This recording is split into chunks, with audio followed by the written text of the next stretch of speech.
नमस्कार. आज मी तुम्हाला एक छोटीशी प्रेरणादायी एक गोष्ट सांगतो.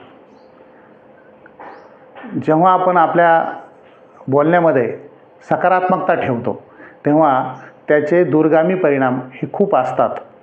अशीच एक छोटीशी गोष्ट. एक राजा होता. त्या राजाबरोबर त्याचा एक प्रधान असायचा. तो प्रधान नेहमीच सकारात्मक बोलायचा. प्रत्येक गोष्टीबद्दल तो म्हणायचा बहुत बढिया.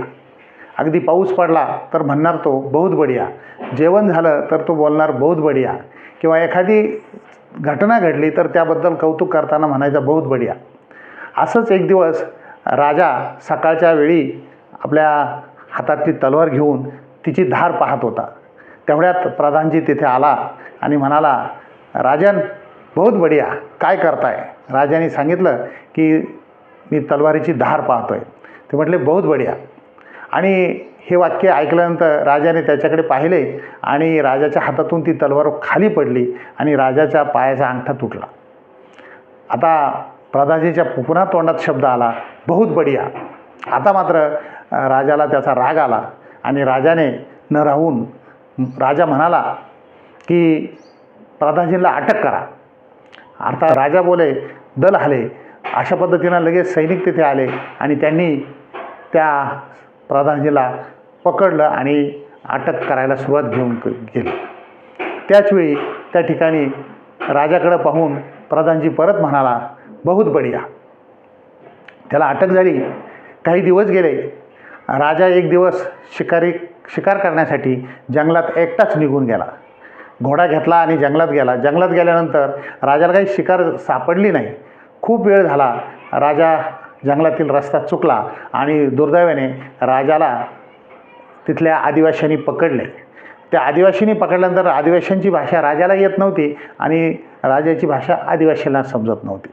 अशावेळी त्या ठिकाणी त्या आदिवासींनी त्या राजाला पकडून त्यांच्या मुखियाकडे घेऊन चालले. राजाला कळत नव्हतं काय करायचं म्हणून. जेव्हा त्या मुखियाकडे गेल्यानंतर त्या ठिकाणी एक छोटीशी देवीचं मंदिर होतं. मुखिया हातात मोठा कोयता घेऊन उभा होता आणि त्याने राजाला आंघोळ घातली.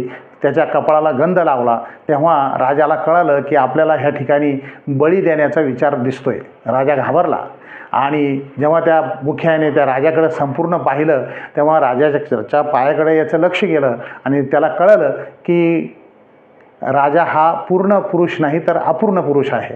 म्हणजे अंगठा तुटलेला आहे. आणि तो मुखिया त्या बाकीच्या आदिवासींना म्हणाला की याला तुम्ही सोडून द्या, हा अपूर्ण आहे. असं ह्या हावभावावरून राजाला ती भाषा कळली आणि राजाला सोडून देण्यात आलं. राजा घोड्यावर बसून अतिशय वेगानं घरी आपल्या महालाकडे आला आणि पहिलं प्रधानजींना मुक्त करून प्रधानजींचे आभार मानले आणि म्हणाला, प्रधानजी आज मला कळालं तुम्ही त्यावेळेस मला म्हटले होते बहुत बढिया, परंतु मी माझ्या चुकीमुळं मी तुम्हाला अटक केली. तेव्हा प्रधानजी परत म्हणाला बहुत बढिया. त्याच्यानंतर राजाने एक प्रश्न विचारला प्रधानजींना की जेव्हा तुम्हाला मी अटक करायला सांगितली तेव्हा तुम्ही परतही म्हणत होते की बहुत बढिया, मग तुम्हाला अटक झाली यात बहुत बढिया कसं? तेव्हा प्रधानजी म्हणाला, महाराज त्याचं उत्तर असं आहे की जेव्हा मला अटक झाली, जर मला अटक झाली नसती तर तुमच्याबरोबर शिकारीला कोण आलं असतं? तर राजा म्हणाला तुम्ही आले असते. आणि जेव्हा आपल्या दोघांनाही त्या आदिवासींनी पकडलं असतं तर त्या क्षणाला तुमच्या पायाचा अंगठा तुटलेला आहे हे पाहिल्यानंतर त्यांनी तुम्हाला सोडून दिलं असतं आणि मला बळी दिलं असतं. म्हणून मी म्हटलो बहुत बढिया. मित्रांनो, पॉझिटिव्ह विचार तुम्हाला नेहमीच प्रेरणा देतात आणि पॉझिटिव्ह विचार जीवनामध्ये खूप चांगल्या घटना घडून आणतात. याचं एक छोटंसं उदाहरण. धन्यवाद.